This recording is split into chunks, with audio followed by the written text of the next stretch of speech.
प्रेमचंद की एक कहानी है आहुति। स्वाधीनता आंदोलन से जुड़ी यह कहानी हंस में छपी थी नवंबर 1930 में। इस कहानी में 3 किरदार हैं। तीनों विश्वविद्यालय में पढ़ने वाले विद्यार्थी हैं, रुक्मणी, विश्वंभर और आनंद। ये तीनों किरदार अपनी वर्गीय पृष्ठभूमि की नुमाइंदगी भी करते हैं। ये तीनों किरदार आपस में संवाद करते हैं। रुक्मणी अपने साथी आनंद से जिस तरह के सवाल पूछती है, स्वाधीनता आंदोलन के दौर में मानो वह सवाल प्रेमचंद पूछ रहे हैं। आज़ादी की लड़ाई की अगुवाई कर रहे तमाम उच्च मध्यवर्गीय नेताओं से। प्रेमचंद की कहानियों में, उनके उपन्यासों में रुक्मणी जैसे सवाल अन्य कई पात्र भी करते हैं। गबन उपन्यास का पात्र देवी दिन भी ऐसा ही सवाल पूछता है। रुक्मणी आनंद से कहती है कि जॉन की जगह पर गोविंद बदल जाए और गैर बराबरी मौजूद रहे तो इस स्वराज का क्या मतलब है। यह कहानी बताती है कि महात्मा गांधी के आदर्शों का असर उस दौर के नौजवानों के हृदय पर कितना गहरा था। न जाने कितने नौजवानों ने अपने भविष्य, अपने जीवन को होम कर दिया। गांधी जी के ख्वाबों को ज़मीन पर उतारने के लिए उन्होंने अपने कैरियर को छोड़ दिया। विश्वंभर ऐसा ही एक पात्र है। यह कहानी बताती है कि भारतीय स्वाधीनता आंदोलन के समानांतर महात्मा गांधी की अगुवाई में भारतीय गांवों के नवनिर्माण का एजेंडा चल रहा था। गांधी जी का वह एजेंडा, गांवों के नवनिर्माण का उनका स्वप्न कितना हकीकत में बदला, आज हम सोच सकते हैं, उसे परख सकते हैं, देख सकते हैं। यह कहानी बताती है कि गांधी जी भारतीय गांवों के आधार पर भारत के नवनिर्माण और उसकी संरचना को जब खड़ा करना चाहते थे तो दरअसल उस दौर के यथार्थ का गांव नहीं था, बल्कि वो उनके यूटोपिया का गांव था, उनकी कल्पनाओं का गांव था। वह कल्पित गांव था जिसे हकीकत में तब्दील होना था। यह कहानी भारतीय स्वाधीनता आंदोलन की जटिलताओं को भी दिखाती है। यह बताती है कि अलग अलग लोगों के लिए आज़ादी की लड़ाई और स्वराज का मतलब क्या था। तो आज सुनिए प्रेमचंद की कहानी आहुति। आनंद ने गद्देदार कुर्सी पर बैठकर सिगार जलाते हुए कहा, आज विशंभर ने कैसी हिमाकत की। इम्तहान करीब है और आप आज वॉलंटियर बन बैठे। कहीं पकड़े गए तो इम्तहान से हाथ धोएंगे। मेरा तो ख्याल है कि वजीफा भी बंद हो जाएगा। सामने दूसरे बेंच पर रुक्मणी बैठी हुई एक अखबार पढ़ रही थी। उसकी आंखें अखबार की तरफ थी पर कान आनंद की तरफ लगे हुए थे। बोली, यह तो बुरा हुआ, तुमने समझाया नहीं। आनंद ने मुंह बनाकर कहा, जब कोई अपने को दूसरा गांधी समझने लगे तो उसे समझाना मुश्किल हो जाता है। वह उल्टे मुझे समझाने लगता है। रुक्मणी ने अखबार को समेटकर बालों को संभालते हुए कहा, तुमने मुझे भी नहीं बताया, शायद मैं उसे रोक सकती। आनंद ने कुछ चिढ़ कर कहा, तो अभी क्या हुआ? अभी तो शायद कांग्रेस ऑफिस में ही हो, जाकर रोक लो। आनंद और विशंभर दोनों ही यूनिवर्सिटी के विद्यार्थी थे। आनंद के हिस्से में लक्ष्मी भी पड़ी थी, सरस्वती भी। विशंभर फूटी तकदीर लेकर आया था। प्रोफेसरों ने दया करके एक छोटा सा वजीफा दे दिया था। बस यही उसकी जीविका थी। रुक्मणी भी साल भर पहले उन्हीं के समकक्ष थी, पर इस साल उसने कॉलेज छोड़ दिया था। स्वास्थ्य कुछ बिगड़ गया था। दोनों युवक कभी कभी उससे मिलने आते थे। आनंद आता था उसका हृदय लेने, विशंभर आता था यूं ही। जी पढ़ने में न लगता या घबराता तो उसके पास आ बैठता। शायद उससे अपनी विपत्ति कथा कहकर उसका चित्त कुछ शांत हो जाता था। आनंद के सामने कुछ बोलने की उसकी हिम्मत न पड़ती थी। आनंद के पास उसके लिए सहानुभूति का एक शब्द भी न था। वह उसे फटकारता था, जलील करता था और बेवकूफ़ भी बनाता था। विशंभर में उससे बहस करने की सामर्थ्य न थी। सूरज के सामने दीपक की हस्ती ही क्या। आनंद का उस पर मानसिक आधिपत्य था। जीवन में पहली बार उसने उस आधिपत्य को अस्वीकार किया था और उसी की शिकायत लेकर आनंद रुक्मणी के पास आया था। महीनों विशंभर ने आनंद के तर्क पर अपने भीतर के आग्रह को ढाला, पर तर्क से परास्त होकर भी उसका हृदय विद्रोह करता रहा। बेशक उसका यह साल खराब हो जाएगा, संभव है छात्र जीवन का ही अंत हो जाए, पर इस 14-15 वर्षों की मेहनत पर पानी फिर जाएगा, न खुदा ही मिलेगा न विशाले सनम। आग में कूदने से क्या फ़ायदा? यूनिवर्सिटी में रहकर भी तो बहुत कुछ देश का काम किया जा सकता है। आनंद महीने में कुछ न कुछ चंदा जमा करा देता है, दूसरे छात्रों से स्वदेशी की प्रतिज्ञा करा लेता है। विशंभर को भी आनंद ने यही सलाह दी। इस तर्क ने उसकी बुद्धि को तो जीत लिया, पर उसके मन को न जीत सका। आज जब आनंद कॉलेज गया तो विशंभर ने स्वराज भवन की राह ली। आनंद कॉलेज से लौटा तो उसे अपनी मेज पर विशंभर का पत्र मिला। लिखा था, प्रिय आनंद, मैं जानता हूँ कि मैं जो कुछ करने जा रहा हूँ वह मेरे लिए हितकर नहीं है, पर न जाने कौन सी शक्ति मुझे खींचे लिए जा रही है।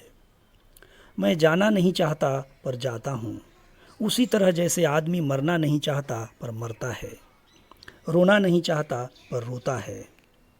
जब सभी लोग जिन पर हमारी भक्ति है ओखली में अपना सिर डाल चुके थे, तो मेरे लिए भी अब कोई दूसरा मार्ग नहीं है। मैं अब और अपनी आत्मा को धोखा नहीं दे सकता। यह इज्जत का सवाल है और इज्जत किसी तरह का समझौता नहीं कर सकती। तुम्हारा विशंभर। खत पढ़कर आनंद के जी में आया कि विशंभर को समझा कर लौटा लाए, पर उसकी हिमाकत पर गुस्सा आया और उसी तैश में वह रुक्मणी के पास जा पहुंचा। अगर रुक्मणी उसकी खुशामद करके कहती, जाकर उसे लौटा लाओ, तो शायद वह चला जाता, पर उसका यह कहना कि मैं उसे रोक लेती उसके लिए असह्य था।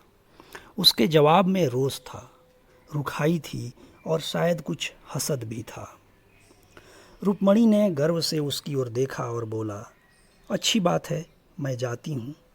एक क्षण के बाद उसने डरते डरते पूछा, तुम क्यों नहीं चलते? फिर वही गलती। अगर रुक्मणी उसकी खुशामद करके कहती तो आनंद जरूर उसके साथ चला जाता, पर उसके प्रश्न में पहले ही यह भाव छिपा था कि आनंद जाना नहीं चाहता। अभिमानी आनंद इस तरह नहीं जा सकता। उसने उदासीन भाव से कहा, मेरा जाना व्यर्थ है, तुम्हारी बातों का ज़्यादा असर होगा। मेरी मेज पर यह खत छोड़ गया था। जब वह आत्मा और कर्तव्य और आदर्श की बड़ी बड़ी बातें सोच रहा है और अपने को भी कोई ऊंचे दर्जे का आदमी समझ रहा है, तो मेरा उस पर कोई असर न होगा। उसने जेब से पत्र निकालकर रुक्मणी के सामने रख दिया। इन शब्दों में जो संकेत और व्यंग्य था, उसने एक क्षण तक रुक्मणी को उसकी तरफ देखने न दिया। आनंद के इस निर्दय प्रहार ने उसे आहत सा कर दिया था, पर एक ही क्षण में विद्रोह की एक चिंगारी सी उसके अंदर जा घुसी। उसने स्वच्छंद भाव से पत्र को लेकर पढ़ा। पढ़ा सिर्फ आनंद के प्रहार का जवाब देने के लिए, पर पढ़ते पढ़ते उसका चेहरा तेज से कठोर हो गया। गर्दन तन गई, आंखों में उत्सर्ग की लाली आ गई। उसने मेज पर पत्र रखकर कहा, नहीं, अब मेरा जाना भी व्यर्थ है। आनंद ने अपनी विजय पर फूल कर कहा, मैंने तो तुमसे पहले ही कह दिया। इस वक्त उसके सिर पर भूत सवार है, उस पर किसी के समझाने का असर न होगा। जब साल भर जेल में चक्की पीस लेंगे और वहाँ तपेदिक लेकर निकलेंगे या पुलिस के डंडों से सिर और हाथ पांव तुड़वा लेंगे तो बुद्धि ठिकाने आवेगी। अभी तो जय जयकार और तालियों के स्वप्न देख रहे होंगे। रुक्मणी सामने आकाश की ओर देख रही थी। नीले आकाश में एक छायाचित्र सा नजर आ रहा था। दुर्बल, सूखा हुआ नग्न शरीर, घुटनों तक धोती, चिकना सिर, पोपला मुंह, तप, त्याग और सत्य की सजीव मूर्ति। आनंद ने फिर कहा, अगर मुझे मालूम हो कि मेरे रक्त से देश का उद्धार हो जाएगा तो मैं आज उसे देने को तैयार हूँ, लेकिन मेरे जैसे 150 आदमी निकल ही आएँ तो क्या होगा? प्राण देने के सिवा और तो कोई प्रत्यक्ष फल नहीं दिखता। रुक्मणी अब भी वही छायाचित्र देख रही थी। नग्न शरीर, घुटनों तक धोती, चिकना सिर, पोपला मुंह, तप, त्याग और सत्य की सजीव मूर्ति। वही छाया मुस्कुरा रही थी, सरल मनोहर मुस्कान जिसने विश्व को जीत लिया है। आनंद फिर बोला, जिन महाशयों को परीक्षा का भूत सताया करता है उन्हें देश का उद्धार करने की सूझती है। पूछिए, आप अपना उद्धार तो कर नहीं सकते, देश का क्या उद्धार कीजिएगा? इधर फेल होने से उधर के डंडे फिर भी हल्के हैं। रुक्मणी की आंखें आकाश की ओर थीं। छायाचित्र कठोर हो गया था। आनंद ने जैसे चौंक कर कहा, हाँ, आज बड़ी मज़ेदार फिल्म है, चलती हो पहले शो में लौट आएं? रुक्मणी ने जैसे आकाश से नीचे उतर कर कहा, नहीं, मेरा जी नहीं चाहता। आनंद ने धीरे से उसका हाथ पकड़कर कहा, तबीयत तो अच्छी है। रुक्मणी ने हाथ छुड़ाने की चेष्टा न की। बोली, हाँ, तबीयत में हुआ क्या है? तो चलती क्यों नहीं? आज जी नहीं चाहता। तो फिर मैं भी न जाऊंगा। बहुत ही उत्तम, टिकट के रुपए कांग्रेस को दे दो। यह तो टेढ़ी शर्त है, लेकिन मंजूर। कल रसीद मुझे दिखा देना। तुम्हें मुझ पर इतना विश्वास नहीं? आनंद हॉस्टल चला। जरा देर बाद रुक्मणी स्वराज्य भवन की ओर चली। रुक्मणी स्वराज भवन पहुंची तो स्वयंसेवकों का एक दल विलायती कपड़े के गोदामों को पिकेट करने जा रहा था।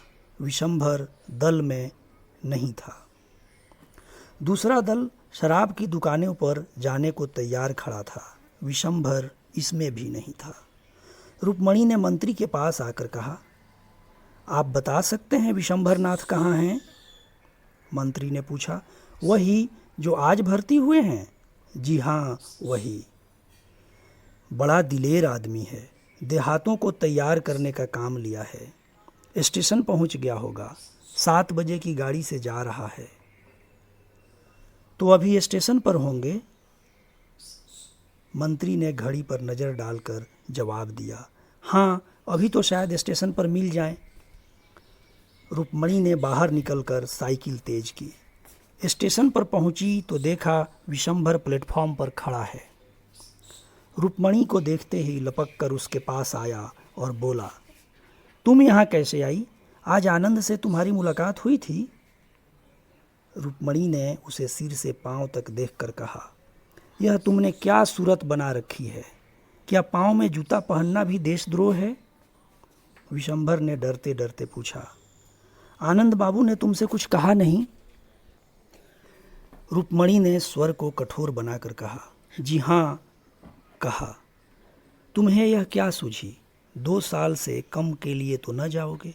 विशंभर का मुंह गिर गया। बोला, जब यह जानती हो तो क्या तुम्हारे पास मेरी हिम्मत बांधने के लिए 2 शब्द नहीं हैं?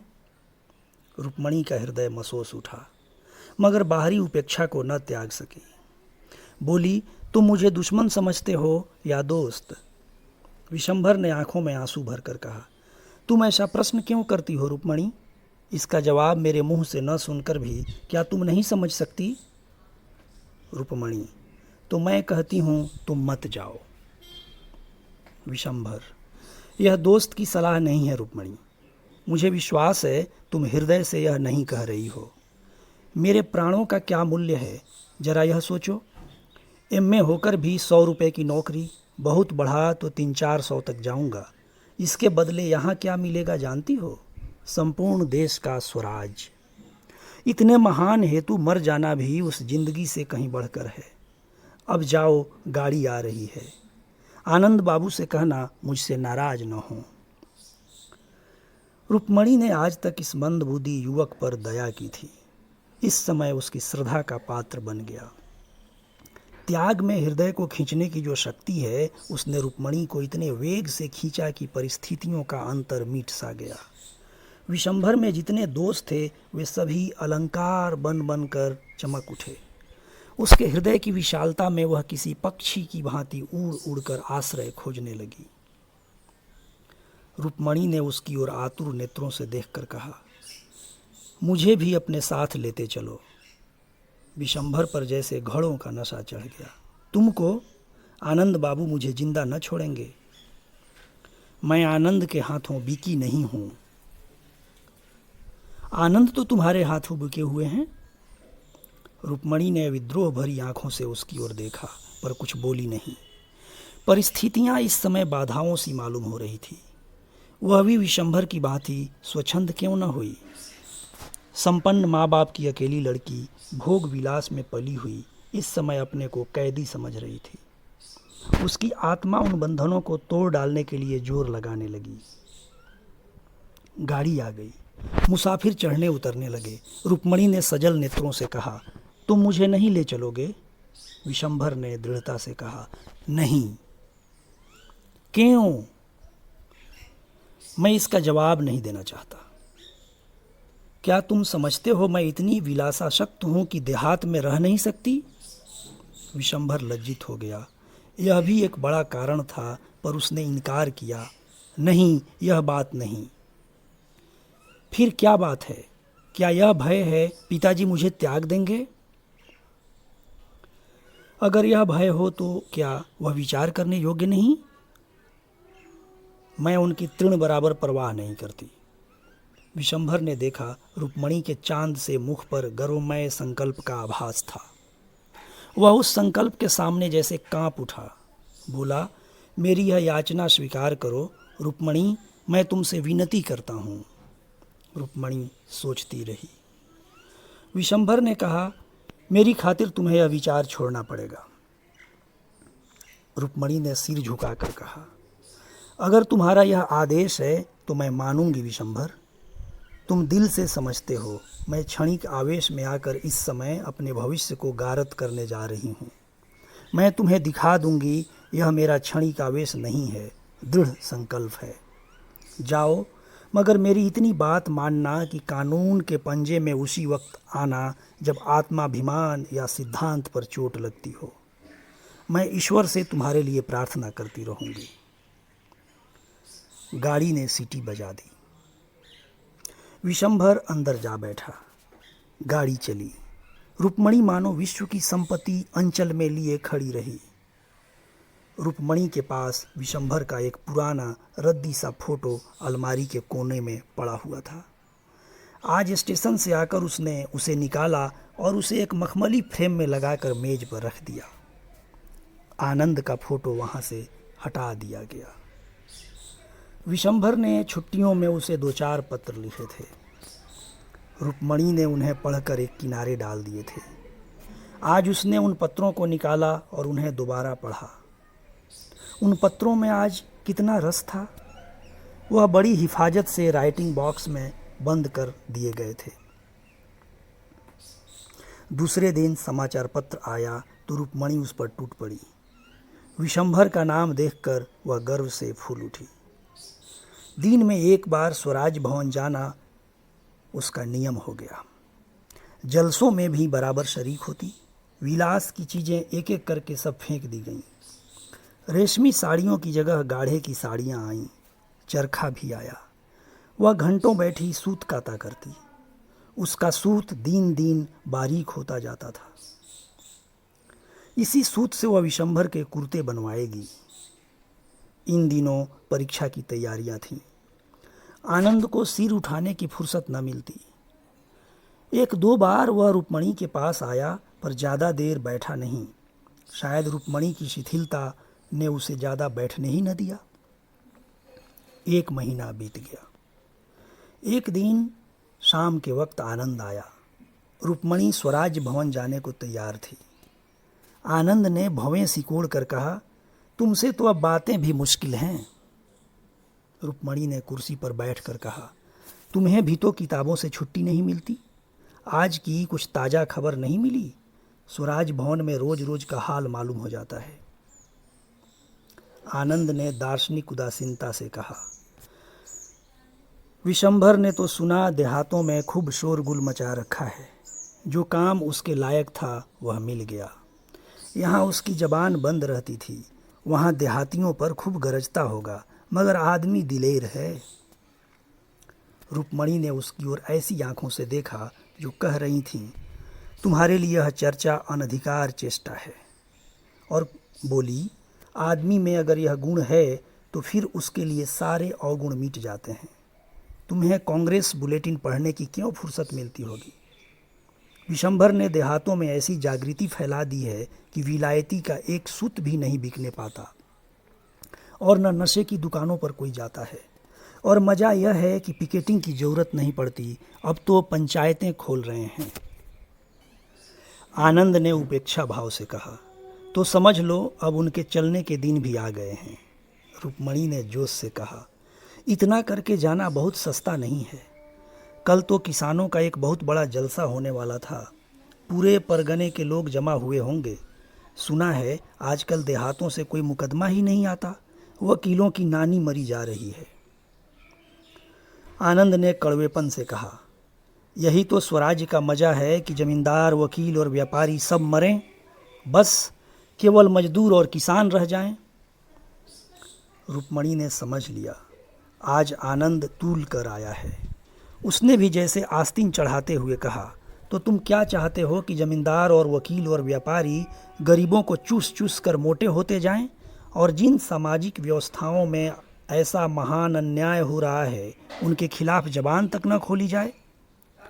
तुम तो समाज शास्त्र के पंडित हो, क्या किसी अर्थ में यह व्यवस्था आदर्श कही जा सकती है? सभ्यता के 3 मुख्य सिद्धांतों का ऐसी दशा में किसी न्यूनतम मात्रा में भी व्यवहार हो सकता है?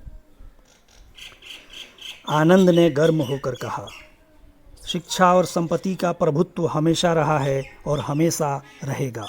हाँ, उसका रूप भले ही बदल जाए। रुक्मणी ने आवेश से कहा, अगर स्वराज्य आने पर भी संपत्ति का यही प्रभुत्व रहे और पढ़ा लिखा समाज यूं ही स्वार्थांत बना रहे, तो मैं कहूँगी ऐसे स्वराज्य का न आना ही अच्छा। अंग्रेजी महाजनों की धन लोलुपता और शिक्षितों का स्वहित ही आज हमें पीछे डाल रहा है। जिन बुराइयों को दूर करने के लिए आज हम प्राणों को हथेली पर लिए हुए हैं, उन्हीं बुराइयों को क्या प्रजा इसलिए सिर चढ़ाएगी कि वे विदेशी नहीं स्वदेशी हैं? कम से कम मेरे लिए तो स्वराज्य का यह अर्थ नहीं है कि जॉन की जगह गोविंद बैठ जाए। मैं समाज की ऐसी व्यवस्था देखना चाहती हूँ जहाँ कम से कम विषमता को आश्रय न मिल सके। आनंद, यह तुम्हारी निज की कल्पना होगी। रुक्मणी, तुमने अभी इस आंदोलन का साहित्य पढ़ा ही नहीं। आनंद, न पढ़ा है न पढ़ना चाहता हूँ। रुक्मणी, इससे राष्ट्र की कोई बड़ी हानि न होगी। आनंद, तुम तो जैसे वह रही ही नहीं, बिल्कुल काया पलट हो गई। सहसा डाकिये ने कांग्रेस बुलेटिन लाकर मेज पर रख दिया। रुक्मणी ने अधीर होकर उसे खोला। पहले शीर्षक पर नज़र पड़ते ही उसकी आंखें जैसे नशा में उतर गया। अज्ञात रूप से गर्दन तन गई और चेहरा एक अलौकिक तेज से दमक उठा। उसने आवेश में खड़ी होकर कहा, विशंभर पकड़ लिए गए और 2 साल की सजा हो गई। आनंद ने विरक्त मन से पूछा, किस मामले में सजा हुई? रुक्मणी ने विशंभर के फोटो को अभिमान की आंखों से देखकर कहा, रानीगंज में किसानों की विराट सभा थी, वहीं पकड़ा है। आनंद, मैंने तो पहले ही कहा था 2 साल के लिए जाएंगे, जिंदगी खराब कर डाली। रुक्मणी ने फटकार बताई, क्या डिग्री ले लेने से ही आदमी का जीवन सफल हो जाता है? सारा ज्ञान, सारा अनुभव पुस्तकों ही में भरा हुआ है। मैं समझती हूँ संसार और मानवीय चरित्र का जितना अनुभव विशंभर को 2 सालों में हो जाएगा, उतना दर्शन और कानून की पोथियों से तुम्हें 200 वर्षों में भी न होगा। अगर शिक्षा का उद्देश्य चरित्र बल मानो तो राष्ट्र संग्राम में मनोबल के जितने साधन हैं, पेट के संग्राम में कभी हो ही नहीं सकते।